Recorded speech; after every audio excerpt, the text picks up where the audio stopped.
வணக்கம். உங்கள் நெல்லை மாவட்டத்திலிருந்து வாசன் ரிப்போர்ட்டர். விழிப்புணர்வு செய்திகளுக்காக. இந்தியாவுக்கும் பாகிஸ்தானுக்கும் நடந்த போரில் பாகிஸ்தான் பிஎம் ஷெஹபாஸ் ஷெரீப்பின் பேசுகையில், போரில் நாங்கள் தான் வென்று உள்ளோம் என்று கூறி வருகிறார். போர் என்பது முழுமையான போர் இல்லை, முழுமையான ஆட்டமே இல்லை.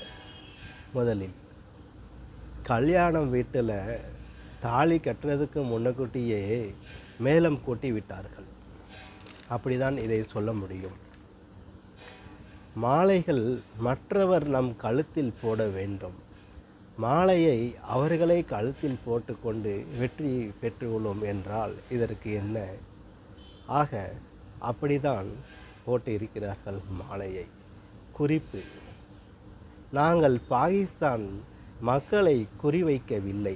இந்தியா இராணுவத்தையும் குறிவைக்கவில்லை, இராணுவ தளத்தையும் குறிவைக்கவில்லை, பொதுமக்களையும் குறிவைக்கவில்லை, அப்பாவி மக்களையும் குறிவைக்கவில்லை. எங்கள் குறிகள் எல்லாமே எங்கள் அப்பாவி மக்கள் மீது குறிவைத்து கொல்லப்பட்டுள்ளனர். ஆகவே நாங்கள் தீவிரவாதத்தை மட்டுமே அழிக்கிறதுக்காக குறிவைத்து உள்ளோம். இதுதான் குறிப்பிடத்தக்கதாகும். அர்ஜுனனின் குறியாகும். இந்தியாவின் குறி அர்ஜுனனின் குறியாகும், கழுத்து பகுதி. ஆக தீவிரவாதிகளுக்கு மட்டுமே எங்கள் குறியாகும்.